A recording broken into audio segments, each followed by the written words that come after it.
cordial saludo para todos y bienvenidos a este nuevo espacio del Centro de Eficulturas.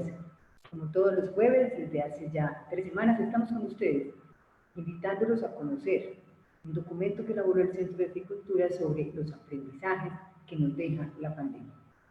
Esos aprendizajes los hemos tenido nosotros ordenados, por llamarlo de alguna manera, en 7 aprendizajes.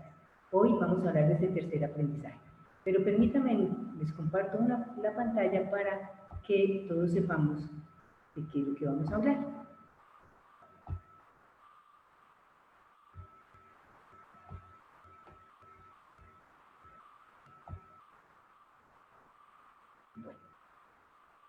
Como les decía, es el tercer aprendizaje que será abordado por 3 abogados, miembros del Centro de Eficulturas, con la moderación también de otro colega de ellos, el doctor Rubén Darío Jaramillo. ¿Quiénes son nuestros panelistas? En primer lugar, les quiero presentar a Beatriz María Arango. Ella es abogada de la Universidad Pontificia Bolivariana, especialista en Derecho Comercial y en Derecho Laboral de la UPB. Estuvo en la terna para magistrada de la Corte Constitucional. Es miembro de varias juntas directivas y actualmente es la directora ejecutiva de la Fundación Milagros de Vida. Como les decía al principio, ella es miembro del Centro de Eficultura. También estará con nosotros Javier Ignacio Vargas. Javier es egresado de la Universidad Pontificia Bolivariana, es abogado litigante en el área civil y en el área comercial. Es asesor jurídico de pymes, en las que ha integrado varias juntas directivas.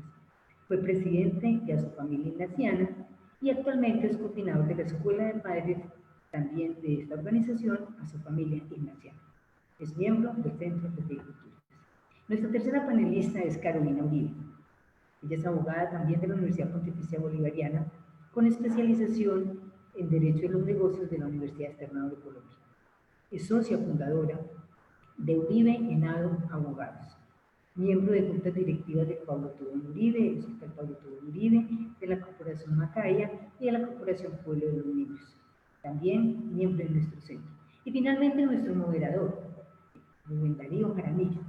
Él es abogado de la Universidad de Antioquia, especialista en Derecho Humano y Gobernabilidad de la Universidad Complutense de Madrid y en Derecho Administrativo de la UPB.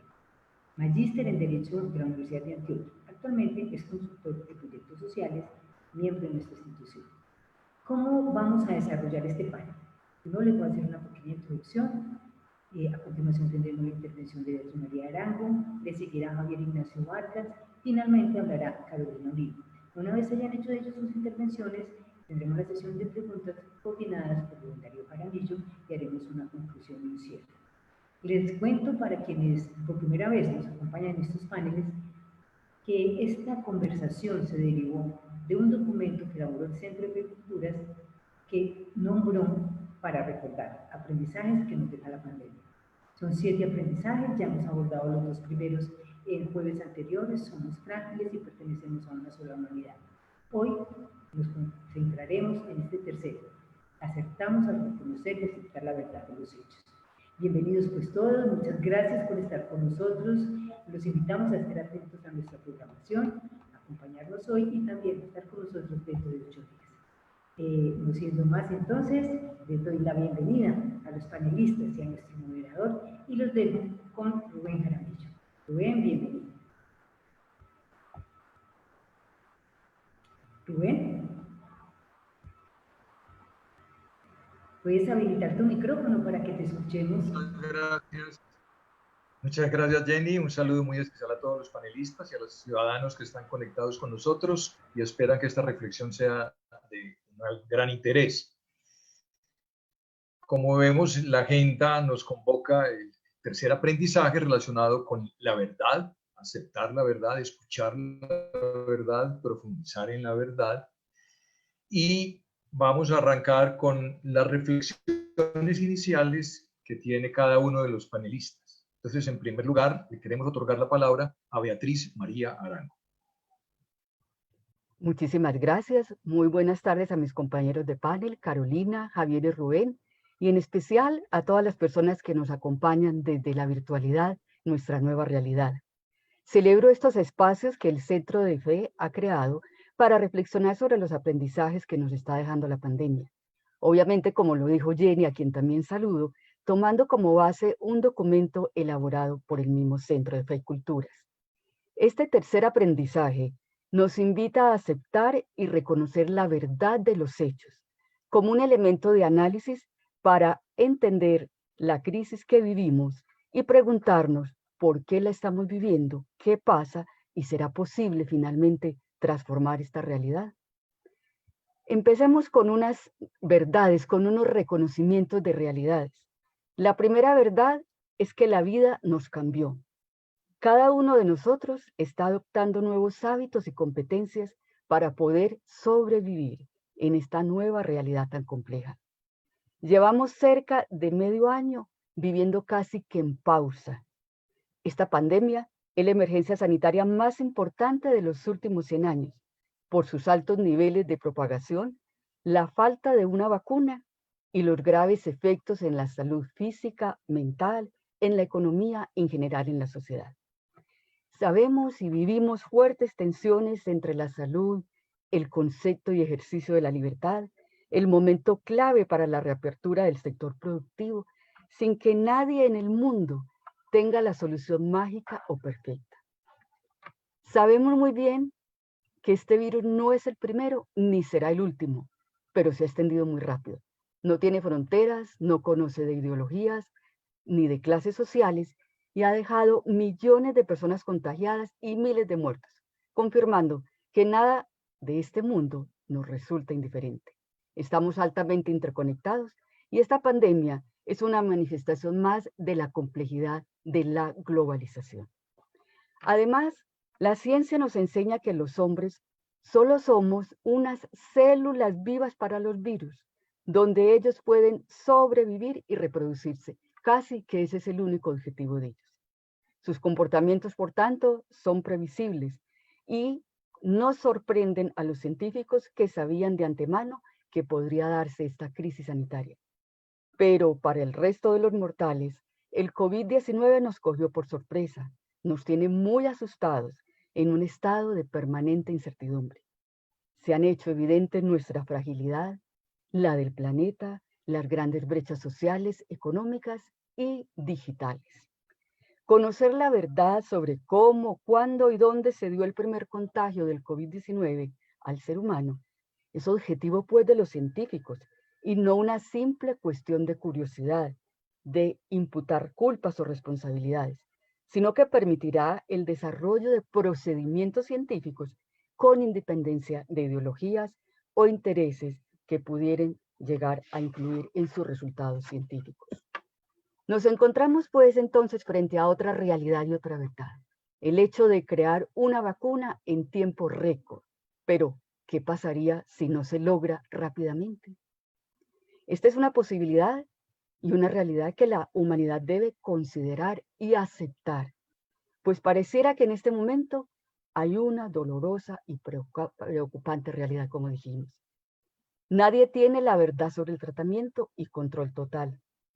La Organización Mundial de la Salud dijo esta semana que quizá nunca haya una cura contra el COVID-19.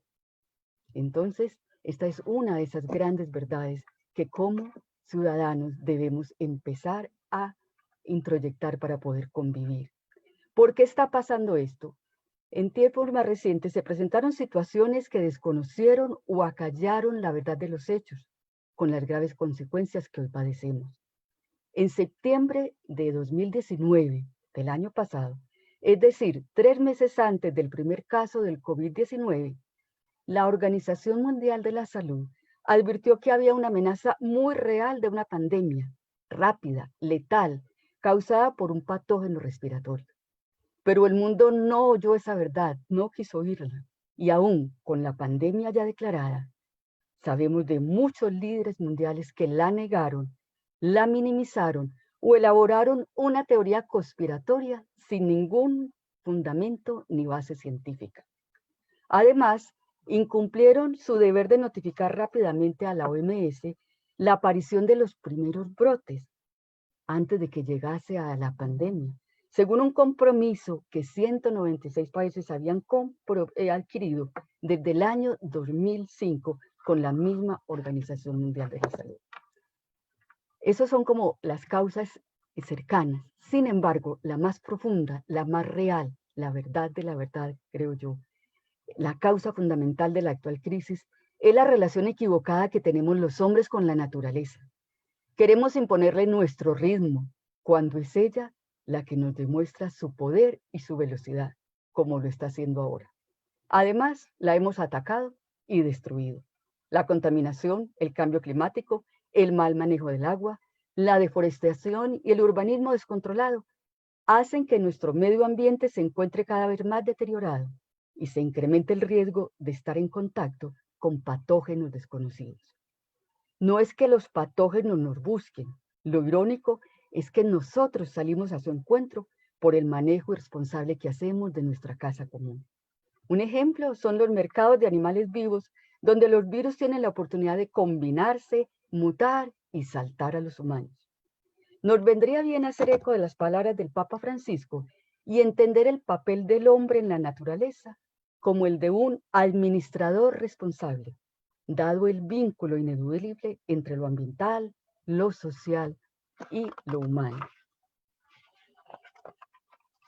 Esto es un planteamiento que nos lleva a la siguiente pregunta. ¿Es posible entonces transformar esta realidad de la pandemia? Para lograrlo se requieren acciones a nivel individual, colectivo, estatal y de política internacional, que tengan como finalidad primordial buscar el bien común, es decir, que encontrada la vacuna llegue a millones de personas, no solo a quienes puedan fabricarla o pagarla. Estas acciones se deben promover a través de debates honestos, con información veraz y transparente por parte de los líderes mundiales y científicos, para que efectivamente se logren crear mecanismos de prevención y control de la crisis sanitaria en el mundo entero y no solo en algunas regiones privilegiadas. Por desgracia, no siempre se logra el bien general.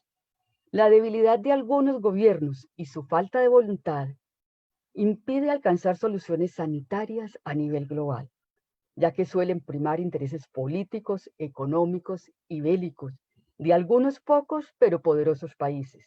El año pasado, por ejemplo, fue récord en inversión armamentista.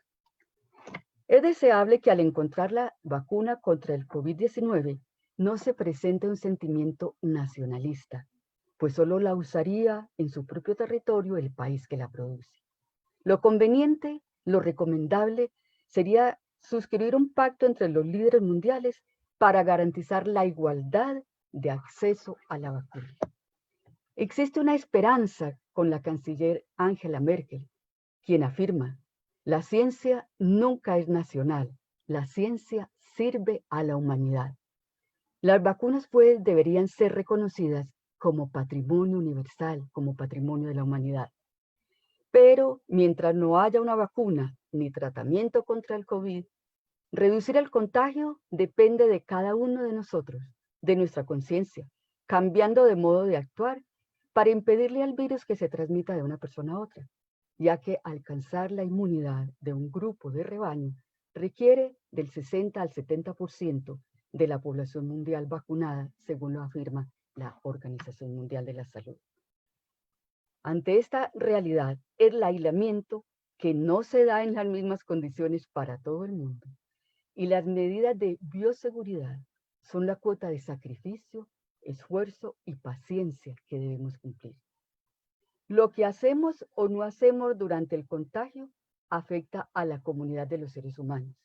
No podemos sustraernos a esta corresponsabilidad que se impone como una gran verdad que debemos aceptar. Creo que la reflexión sobre la posibilidad de transformar la realidad no debe limitarse a esta grave coyuntura. Debe trascender para estar más y mejor preparados frente a nuevas pandemias o catástrofes de la naturaleza, como las que se auguran por causa del cambio climático.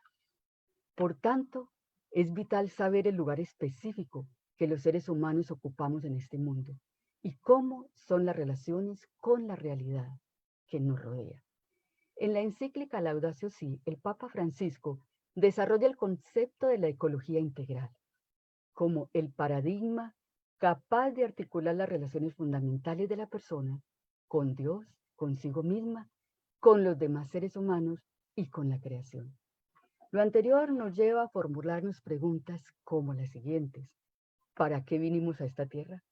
¿Para qué trabajamos y luchamos? ¿Qué queremos dejarle a nuestros hijos y a las futuras generaciones?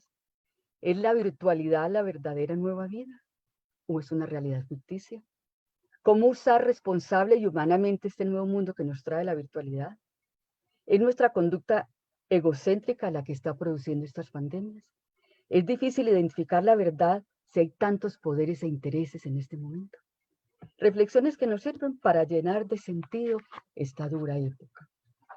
Que toda esta cuota de incertidumbre no sea en vano y podamos evolucionar y considerar esta crisis como oportunidad para reemprender la vida personal y colectiva. Nuestra búsqueda de la verdad debe conducirnos a nuevos caminos que nos conviertan en mejores personas, con una conciencia solidaria, equitativa, respetuosa de la naturaleza, que derrote el egoísmo, la profunda desigualdad y el desprecio por principios y valores fundamentales de existencia. Termino con una sabia verdad expresada por San Ignacio de Loyola. Actúa como si todo dependiera de ti, sabiendo que en realidad todo depende de Dios. Muy bien, Beatriz María, gracias por tus cálidas palabras. A continuación vamos a escuchar los planteamientos y el punto de vista de Javier Ignacio. Javier Ignacio, te recuerdo que son 10 minutos. Adelante.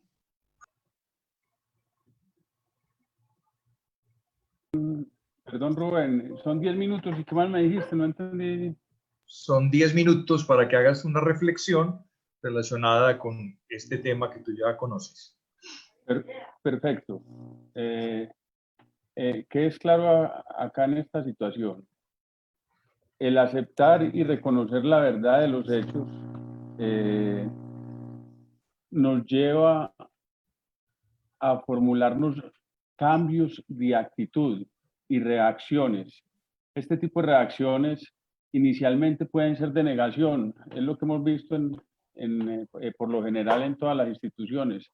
A mí se me ha pedido que haga un análisis desde el punto de vista de la Asociación de Padres de Familia del Colegio San Ignacio y desde la Escuela de Padres. Acá nos hemos dado cuenta que pues, la primera reacción fue una reacción de caos, no sabíamos qué podía pasar, si volverían a haber clases presenciales, si la asociación seguiría funcionando como lo ha venido haciendo a través de 46 años, si el colegio, que es nuestra matriz, continuaría como colegio presencial.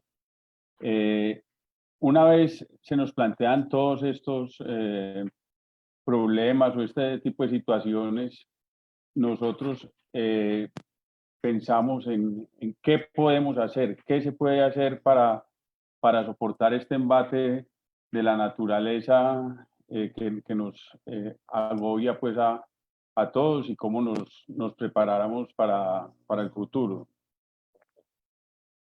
¿Qué se hizo? Se pensó que esta era una oportunidad para cambiar, para hacer más visible la Asociación de Padres de Familia, su escuela de padres, para que fuera más reconocida, para que los padres de familia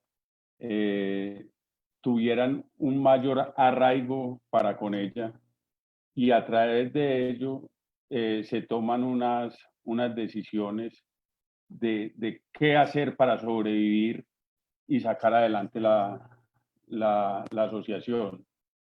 Entonces decidimos impactar a cada una de las familias del colegio, colaborar con cada una de sus necesidades, mostrarles que la asociación en un trabajo mancomunado con el Colegio San Ignacio y Asia Ignaciana, que es la asociación de exalumnos, estaba para apoyarlos en las situaciones tanto económicas como de capacitación, porque nadie estaba preparado para un confinamiento como el que nos vimos abocados, lo cual trae muchas repercusiones en el índole familiar y en cuanto a la persona como tal.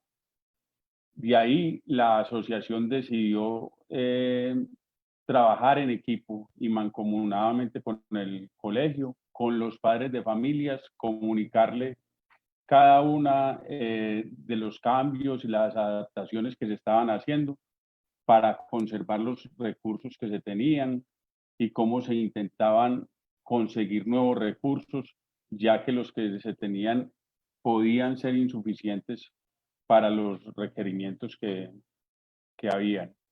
Con la comunidad se empezó a proyectar unos programas de solidaridad y a pensar siempre en solidaridad con las otras personas.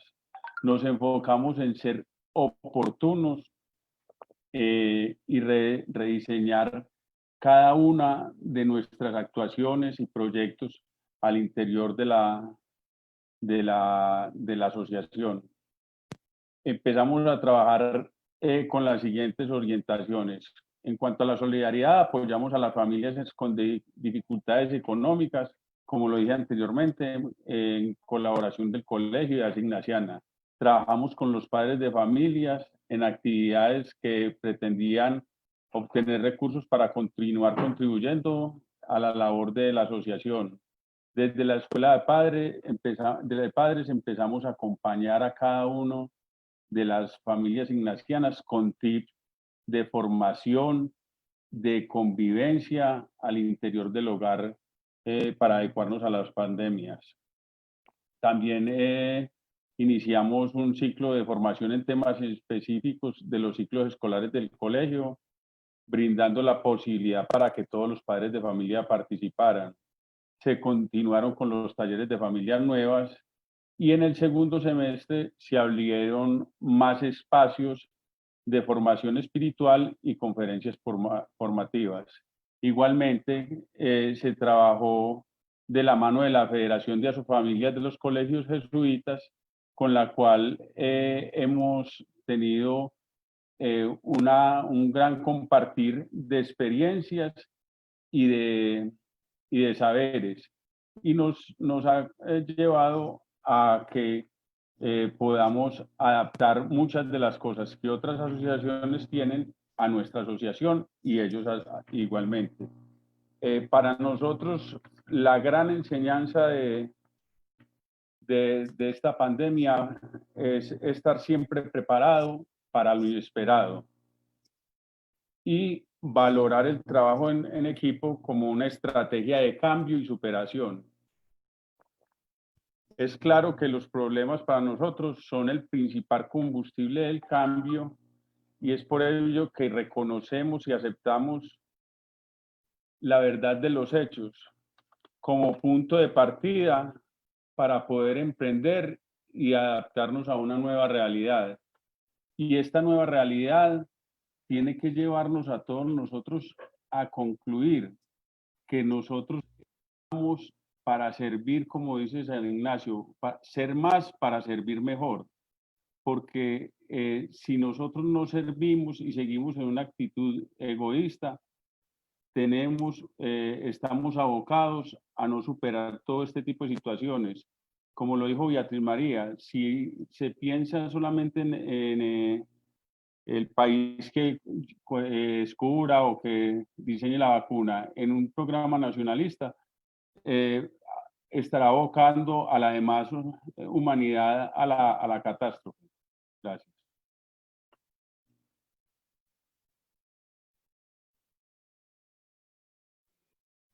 Javier, gracias por tu experiencia de San Ignacio como padre de familia. Bueno, a continuación vamos a escuchar a Carolina Uribe y su punto de vista relacionado con nuestro tema de la verdad y el reconocimiento. Carolina, bienvenida. Buenas tardes, Rubén. Muchas gracias. Voy a compartir aquí algunas reflexiones en la pantalla.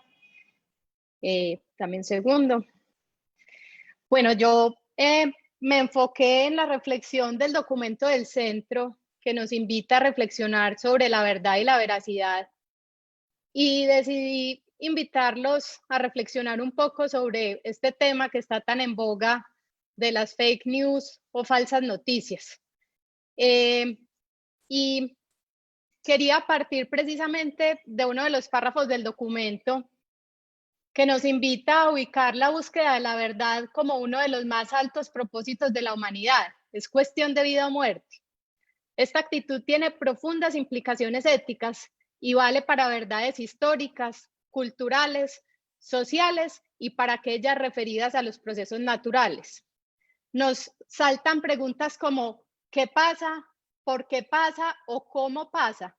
Y son interrogantes que debemos poner siempre al frente de nuestra percepción de las cosas. Es un asunto de honestidad con lo real. Y cuando tales hechos o realidades ponen en peligro o los valores que deben orientar una sociedad, es justo preguntarse cómo se puede transformar la realidad. Y esta pregunta ya nos la hacía Beatriz María y yo me la hice reflexionando sobre qué podría ser importante compartir con ustedes y de ahí decidí interiorizar un poco o expresar un poco qué son estas falsas noticias, qué impacto tienen en nosotros y qué podemos hacer para no dejarnos perjudicar por ellas. Toda esta información la encontré en la UNESCO, que ha hecho un análisis profundo sobre este tema, que nos dice que las fake news son los contenidos que tienen la intención de perjudicar a una persona o a un grupo de personas. ¿Qué características tienen estas fake news? ¿Cómo las podemos identificar? Ellas aparentan ser de fuentes confiables, tienen una forma que sigue, digamos, las fuentes que son confiables. Normalmente no tienen un autor, no tienen una fecha y no tienen unas citas concretas. Ellas se hacen virales por tiempos prolongados y son muy difíciles de eliminar o de borrar. Estas son como las características principales. Pero, ¿por qué son peligrosas estas falsas noticias o estas fake news? ¿Y por qué hay tantas entidades estudiando este tema de manera profunda? Pues lo primero que salta a la vista es que estas noticias falsas limitan nuestra comprensión de la verdad, de la realidad, y la limitan desde el ámbito social, desde el ámbito económico, desde el ámbito político. Lo segundo es que normalmente estas falsas noticias tergiversan conclusiones científicas y nos llevan a errores. Lo tercero es que estas falsas noticias promueven estereotipos que no debemos tenerlos, promueven la polarización, nos dividen cada día más y promueven también nuestros prejuicios. Lo cuarto es que finalmente de leer todas estas noticias afectamos nuestras decisiones y se afectan las decisiones de la comunidad, para finalmente llegar a un menoscabo de las instituciones y de los principios democráticos, y esto no nos conviene a ninguno. Pero me atrevo, con base en estos planteamientos de la UNESCO, a proponer qué podemos hacer nosotros como personas e incluso qué se puede hacer institucionalmente para afrontar este problema que nos reta. El primer paso es un pequeño test para identificar si estamos al frente de una fake news o de una falsa noticia. El paso 1 es revisar el autor. Normalmente los estudios serios, los artículos serios tienen un autor y además tienen unas fuentes citadas. Lo debe tener cualquier noticia seria. Lo segundo es que las noticias deben tener la fecha. Normalmente, si son documentos sin fecha, son noticias que se vienen reencauchando y no corresponden a la situación que se está viendo en la actualidad. Lo tercero es que debemos analizar los argumentos, hacernos preguntas y evaluar la evidencia que contiene, sea evidencia científica, sean citas de autores reconocidos, etc. Lo cuarto, debemos sobre ese mismo tema consultar otras fuentes, verificar si lo que esta noticia nos está diciendo está contrastado en algún otro artículo de una fuente seria, documentarnos un poco más. Y lo quinto y verdaderamente importante es que si tenemos dudas de alguna noticia, no debemos transmitirla, no debemos seguir alimentando este proceso de fake news que nos viene afectando.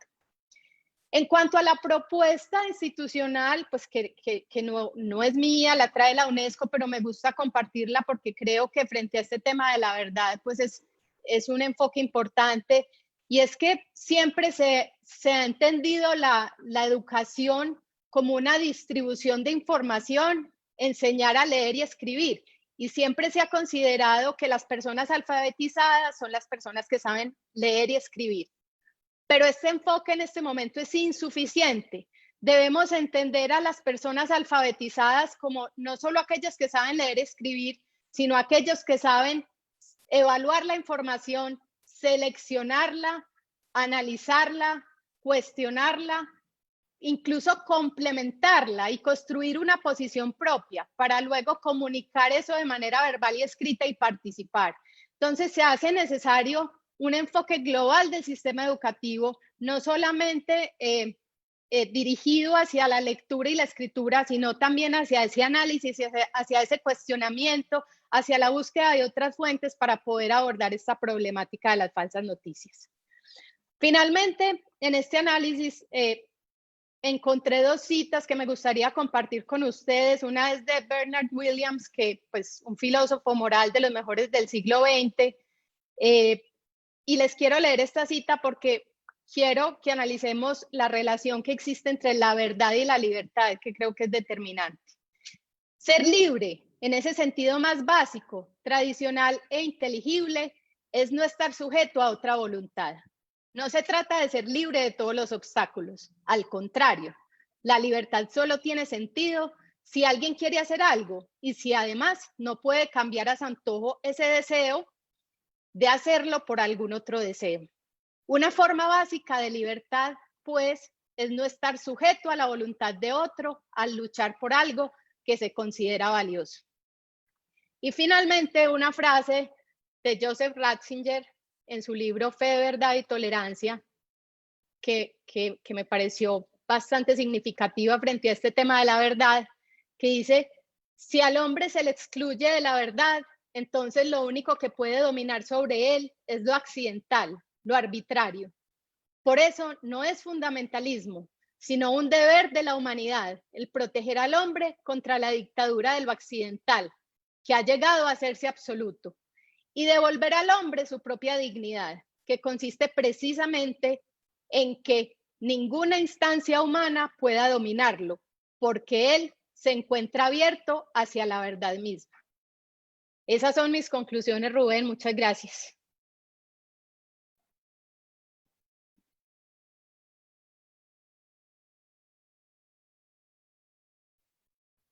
Tienes el micrófono apagado.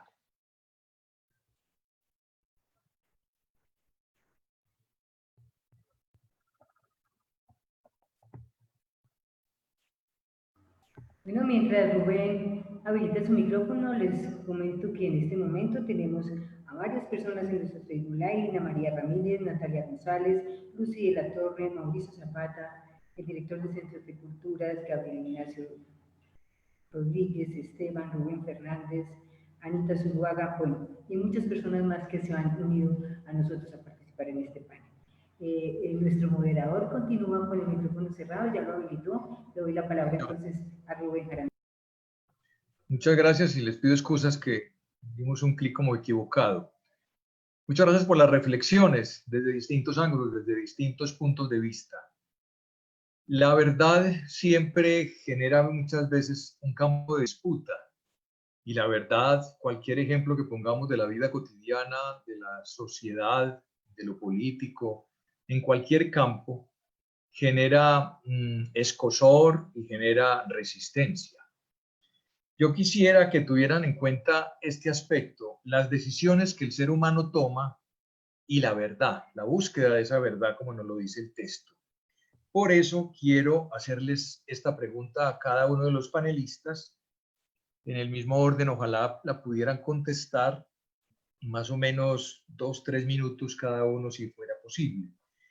Pienso que cuando el ser humano toma una decisión, va a tomar una decisión, hay 4 factores que influyen mucho, que son las pasiones o emociones, los prejuicios, las capacidades y talentos, y lo que yo llamaría los méritos o virtudes que cada ser humano tiene de su formación. Y todo eso se mezcla para tomar una decisión, buscando la verdad. Pero la pregunta en el fondo es muy simple. por qué buscar la verdad y reconocer la verdad cuesta tanto? ¿Por qué es lo que hace falta para aceptar la verdad? ¿Estamos preparados para ello? Esa es como la pregunta inicial que quisiera hacerles a cada uno de ustedes. Bueno, me tocó. Beatriz, ¿me entendiste? Entendí. Lo difícil es dar la respuesta, porque estás preguntando como la piedra filosofal. Ojalá yo tuviese la verdad para contestarte esa gran pregunta existencial. Nos cuesta a todos, primero, saber qué es la verdad. Se ha llegado a decir que la verdad está compuesta por pedacitos de verdades. Cada uno tiene una mirada, un prisma. Mira solamente en este panel. A todos nos dieron el mismo documento. Todos leímos lo mismo y cada uno la hace de un enfoque diferente. Entonces, lo primero que yo diría es, difícil contestarla, compleja, me asusta, casi que la veo como la pandemia. Mira, me asusta, me hace tomar conciencia. Me preguntas a mí personalmente, que me tocó hablar de primera, ¿por qué me da miedo reconocer la verdad? ¿Pero la verdad de qué? Es que la verdad tampoco puede ser tan abstracta. La verdad tiene que tener ciertos enfoques. ¿La verdad para qué? La verdad para hacernos libres, la verdad para ser mejores seres humanos. En ese sentido, uno va encontrando respuestas. Pero todo depende tanto que cuando se lee la invitación a este tercer aprendizaje, algunas personas pudieron pensar que el tema iba a ser otro y no este que estamos abordando, porque la verdad es como el aire, como la atmósfera, se siente, se ve, pero a veces no lo vemos, no lo sentimos. Es compleja la respuesta y en el caso de encontrarla, pues felicitaciones a quien lo logre. Si tú la tienes, Rubén, yo te devuelvo la pregunta, contéstala tú mismo.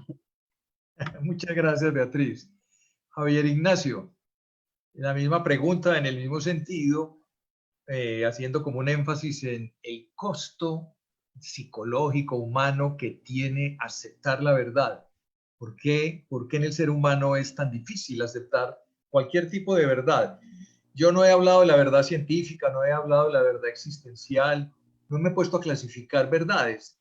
Estoy haciendo la pregunta de una manera un poco genérica.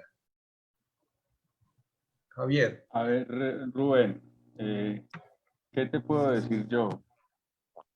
Es claro que en la forma en que lo estás planteando, la verdad en un momento dado es algo que se nos da como un descubrimiento.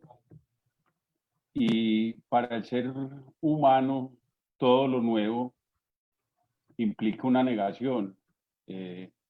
Los psicólogos y los estudiosos del ser humano han hablado que el cambio produce en el ser humano o tiene determinadas etapas. Y la primera etapa del cambio en el ser humano es la negación.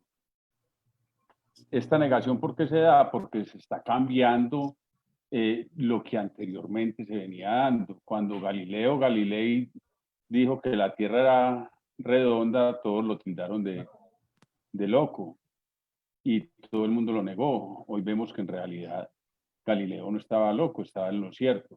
¿Qué pasa después de esa negación? Cuando ya todos sabemos que en realidad la Tierra sí es redonda, pues se da por parte del ser humano una aceptación. Y esta aceptación pues ya se nos da como verdad de perogrullo, la Tierra es redonda. Y ya para la tercera ya tomamos un compromiso y sí, sabemos que la Tierra es redonda, que si partimos de tal punto a tal punto, llegamos a tal parte y somos buscando con ese conocimiento cierto bregar a cortar distancias o a profundizar más en ese conocimiento. No solamente queremos quedarnos con que la Tierra es redonda, sino cuánto mide, si es achatada o no es achatada, miles de situaciones. Y una vez ya tenemos todo este compromiso, pues ya incorporamos a nuestro ser el que la Tierra es redonda. Entonces, lo mismo pasa con una verdad revelada en determinado momento. Nosotros, por lo general, como nos implica un cambio, lo rechazamos. Una vez ya lo lo digerimos y nos damos cuenta que en realidad es así, lo aceptamos, nos comprometemos y ya lo asimilamos a nuestro know-how como seres humanos. Esa es mi opinión.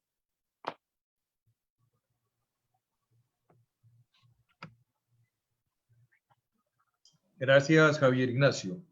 Carolina, tienes el turno sobre la verdad, el reconocimiento, lo difícil que cuesta aceptarla. ¿Cuál es tu punto de vista? Sí, Rubén, yo creo que ese es un verdadero reto que tenemos todos, porque normalmente uno quiere escuchar los argumentos que confirman las creencias que uno tiene. Entonces, tenemos que tener la humildad suficiente para poder hacernos preguntas frente a esa información que nos llega, confirmarla con otras fuentes, estudiarla, pedir otras opiniones, hacernos la pregunta contraria y evaluar si es válida o no. Pero yo creo que no podemos renunciar a esa búsqueda de la verdad por más prejuicios que tengamos o por estereotipos o demás. Esa búsqueda de la verdad siempre debe estar presente como un reto para nosotros en la sociedad. Y yo creo que como líderes y como ciudadanos tenemos ese deber de buscar instrumentos para buscar esa verdad todos los días y tomar verdaderas decisiones que sirvan para el desarrollo de la sociedad.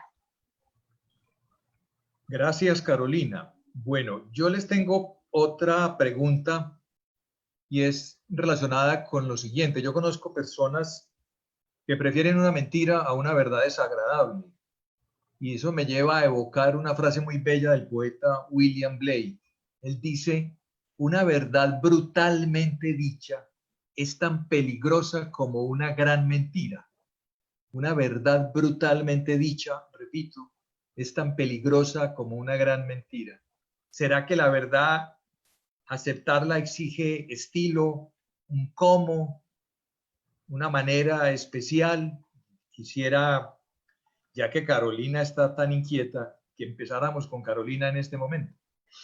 Pues como para que cambiemos el orden. Sí, yo, Rubén, pues me gusta mucho la pregunta que haces porque yo sí creo que es importante la forma, así como el fondo. Sin dudas, el fondo es una cosa sumamente importante y hay siempre que perseguir la verdad, pero también el respeto, la educación, la forma de expresar las ideas, siempre hará que tu mensaje sea mucho más potente, siempre hará que llegue más fácil a tu interlocutor y que verdaderamente produzca ese cambio que tú estás buscando. Entonces, pues mi respuesta inicial frente a eso es que es importante el fondo, es importante la forma y siempre será más efectiva la combinación de las dos cosas para lograr un buen propósito. Gracias, Carolina. Javier Ignacio, tú que eres la voz varonil aquí, ¿qué piensas? Aunque no le estoy poniendo sexismo ni género a la pregunta es para todo ser humano.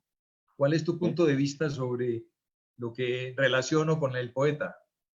No, Rubén, yo encantado de seguir en el medio de las dos panelistas. A ver, ¿yo qué te digo? Yo soy una persona en ocasiones incorrectamente político. Entonces, puedo decir verdades que duelen. Y me parece últimamente, no sé si serán los años o la reflexión o la madurez, no sé qué será, me he dado cuenta que hay veces hay verdades que aunque sean verdades, no tengo por qué decirlas. Ejemplo, pues, decirle a Carolina que no me gusta el cuadro que tiene atrás en su casa o eso, es mi verdad, pero ¿por qué le tengo que decir eso, hacerla sentir mal? Entonces, no viene al caso. Yo ¿Cómo así, creo que, Javier? no, es un ejemplo, está muy lindo, Caro. Bueno, pero sí uno tiene que saber decir las verdades y tener tacto, porque es que la verdad, cuando es maquiavélica o cuando es hiriente, no es una verdad en el sentido de caritativa, es una verdad que procura hacer daño y esa verdad nosotros como como personas debemos desecharla de nosotros. Es mejor, si es del caso, quedarse callado. No obstante, ¿qué se nos ha enseñado a nosotros y más a nosotros los abogados desde un comienzo? A buscar y hallar la verdad verdadera. Los jueces, para poder fallar, les queda muy difícil con una verdad probable solamente y buscan desentrañar una verdad verdadera. Si no la encuentran, pues fallarán con una verdad probable. Pero yo creo que la verdad, cuando es más lesiva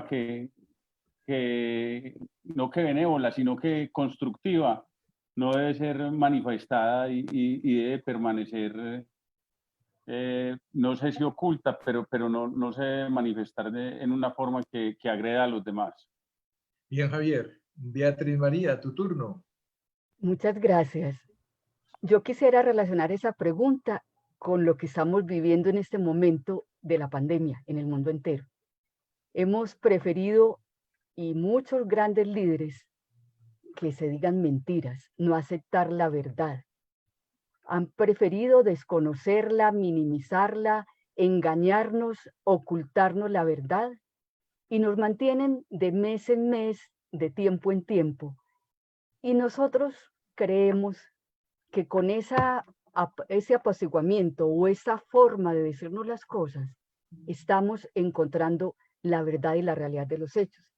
Entonces yo prefiero la verdad directa, yo prefiero las cosas son lo que son y no como se las llama, y prefiero afrontar sin dañar, porque estoy de acuerdo también con mis compañeros, con Carolina y con Javier, que las formas son importantes, pero las formas no pueden ocultar la realidad ni la verdad. Entonces, yo no le voy a decir a Carolina que no me gusta su cuadro, o no le voy a decir a Javier que tampoco me gustan los de él, pero puedo decir, me gusta tal arte, me gusta otro tipo de pintura, de arquitectura, según lo que esté viendo, pero nunca, nunca desconocer la realidad. Entonces, para concluirlo ahí, lo traigo al momento actual. Yo estaría más tranquila cuando la humanidad, la Organización Mundial de la Salud, no sé quién tenga que decirlo, de frente, por dura que sea la realidad, nos diga, aprendan a convivir con la pandemia, porque este es otro virus que llegó y no encontramos ninguna solución y usted tiene que adaptarse y adecuarse. ¿Eso cómo me lo van a decir de otra forma? Digan la verdad. Así interpreto yo esa pregunta. Bien, Beatriz. Y finalmente les voy a hacer una pregunta para que la contesten en un minutico. Es pensando en un filósofo francés, Paul Ricoeur, quien dijo que además de verdades científicas, hay verdades existenciales, que hay acontecimientos en la vida que marcan y rompen el proyecto de vida de los seres humanos en forma definitiva. ¿Será que esta pandemia afectó a mucha gente para cambiar radicalmente su proyecto existencial de vida? ¿O será que esto es un tema de un... ¿Qué piensan ustedes de eso que llaman verdad existencial? No es la verdad científica, es la verdad revisando el conjunto de nuestro proyecto de vida. Carolina. Rubén, hola. Sí, yo definitivamente creo que esta pandemia sí ha marcado a muchas personas.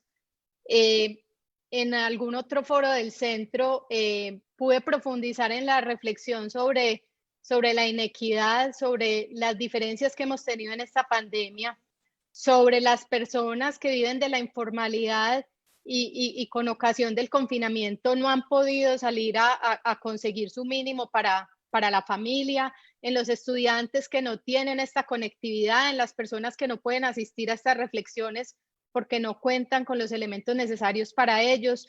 Sin duda, yo creo que esta pandemia ha marcado un punto de exclusión de una parte importante de esta sociedad y a partir de esas exclusiones, pues ha marcado la existencia de muchas personas y ese es un reto que tenemos pues no solamente en el centro de reflexionar y de hacer propuestas frente a ese tema, sino que es un reto que tenemos como sociedad, los empresarios y y todos los sectores de la sociedad para verdaderamente empezar a trabajar sobre propuestas y sobre cambios que nos permitan aminorar ese impacto que ha tenido la pandemia en la sociedad.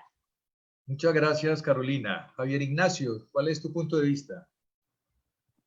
A ver, Rubén, yo creo que todo ser humano y pensante tiene que estar claro en que una realidad como esta que nos ha tocado tiene que producir un cambio en todo nuestro comportamiento, nuestra forma de ver el mundo y nuestra forma de adaptarnos a él. Yo la verdad, hace que en enero veía el COVID tan lejano, yo lo vi como la gripe aviar o algo así. No, eso por acá no llega, y si llega pues se mueren 2 o 3, o acá no nos toca eso. Y se vino tan rápido y tan agresivamente que me puso a pensar en muchas cosas. Me ha vuelto una persona mucho más sensible y ha ayudado para calzar los pies de otras personas, para sentir lo que otros sienten. Yo te cuento la verdad, a mí la música mexicana, las rancheras no me gustan ni poquito. Y yo pues ahora en la pandemia he tenido el placer o el privilegio de que me vine con mi familia para la finca, y en parte estoy en una burbuja. Y yo he seguido laborando desde acá, bajo a Medellín, eventualmente, si las reuniones son indelegables o no, e impostergables. Pero pasé por mi casa y en una esquina estaba un mariachi a las 10 de la mañana con todos sus integrantes. No creas que eran 1 o 2, era un mariachi completo, por ahí con 10 personas. Y la verdad, yo no pude dejar de contener el llanto. Yo decía, madre, mientras yo estoy en la finca, pues con todos los planes de esta gente, ¿cómo será su necesidad, su agonía para salir a cantarle a nadie, a ver quién le puede dar un pedazo de pan o una limosna con que llevar alimento a su casa? Entonces yo creo que si situaciones como esta no producen cambio alguno en nosotros como seres, yo no sé qué puede producir cambio, porque el ser humano tiene como principal característica el absorber y en moldear a cada momento, cada situación, para transformarla. A mí una vez me dijo Hernán Vélez, el rector del CES, en un diálogo, y yo le dije, doctor, a mí me tiene muy preocupado este calentamiento global. Digo, Javier, tranquilo, el tigre lleva 100 años, toda la vida comiendo y durmiendo y yendo al baño de la misma forma. El hombre en los últimos 100 años ha evolucionado lo que nadie pudo pensar. Entonces no te preocupes, que si hay este calentamiento, el hombre inventará cómo enfriar, dónde sacar el agua. Pero sí creo que tenemos que pensar y repensar cada una de nuestras actuaciones para no violentar más la naturaleza y para ser cada día más humanos y solidarios con el prójimo. Muchas gracias. Muy bien, Javier. Beatriz María, le tocó el cierre de lujo. Gracias. No sé si me voy a repetir un poco, pero es lo que pienso. Todo el mundo en este momento nos invita a reflexionar. ¿Sobre qué tenemos que reflexionar? Primero, debemos tomar conciencia. ¿Tomar conciencia de qué? De lo que está pasando. ¿Por qué está pasando? Y cómo nosotros podemos de verdad influir, así sea con un granito de arena, en que este mundo sea mejor. Entonces, yo me pregunto, ¿qué me está revelando esta pandemia y este tiempo a mí?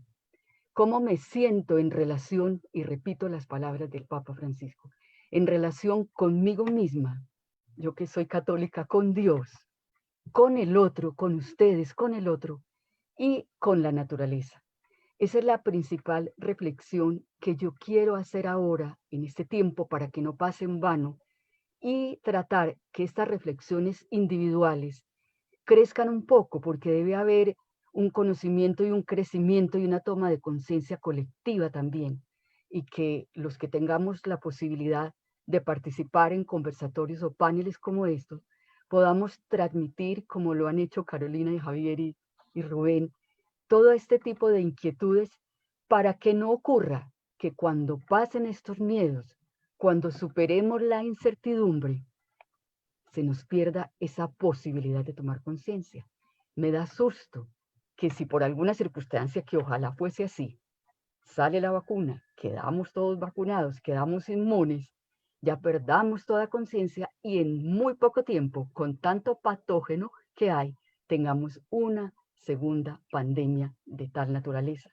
Porque mientras no se tome conciencia absoluta de que el hombre es un ser que hace un ser vivo, pero con otros seres vivos, que hace parte de la naturaleza, que no puede ser tan invasivo el hombre, que la tiene que respetar, que la tenemos que admirar y cuidar, esta situación que vivimos hoy puede repetirse 2, 3 y 4 veces.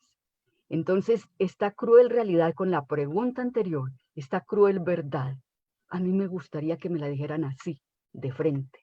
Si usted, señor hombre, no cambia, a usted lo va a cambiar la naturaleza, los virus, que nos buscan a los seres humanos por un solo motivo, para estar dentro de nosotros y sobrevivir, para ellos sobrevivir. Ese es el único objetivo de los virus. Entonces el hombre tiene que abrir conciencia de esa relación inmediata, directa, ese vínculo inalienable con la naturaleza. Así es la reflexión que yo me estoy haciendo y el miedo que tengo es que, repito, superado todo este tiempo, volvamos a ser como éramos antes. Yo no quiero volver a la antigua normalidad. La antigua normalidad no me parece que es la que necesita el planeta. Quisiera una nueva normalidad donde todo realmente lo humano se materialice, se fortalezca. Esa es mi reflexión. Beatriz, muchas gracias. Javier Ignacio, muchas gracias. Carolina, encantado, muchas gracias. Ustedes han dado puntadas muy importantes en esta reflexión. Y a todos los que nos han visto, nos oyen y nos han escrito, muchísimas gracias. Yo quisiera sacar solo 2 conclusiones. La verdad no se puede sacrificar ni siquiera frente a un amigo. Y en segundo lugar, yo sí creo que la verdad necesita tiempo, que no siempre se acepta de entrada, que es un proceso interno, que de pronto nos exige evaluación, hacer silencio. Hay muchos seres humanos estériles, desgraciadamente, porque no se acostumbraron a hacer silencio en su vida, contemplar, analizar, revisar lo que hacen. Y hay que ayudarlos, porque la educación es llena de desniveles y de desigualdades. Y otros tenemos la responsabilidad que tuvimos mejores oportunidades de ser más pacientes. La verdad no siempre se acepta de entrada, pero hay también grados de la verdad, grandes verdades muy difíciles de aceptar y verdades pequeñas que todos construimos todos los días. Mil agradecimientos al Centro Fe y Culturas, a todos ustedes por sus planteamientos y a todos los ciudadanos y ciudadanas conectados. Feliz tarde. Muchas gracias nuevamente a todas las personas que aceptaron estar en este panel, estos 4 abogados miembros del Centro de Fe y Culturas. Hasta una próxima oportunidad y nuevamente les invito a que vean la programación del Centro de Fe y Culturas para que estén con nosotros. Hasta pronto.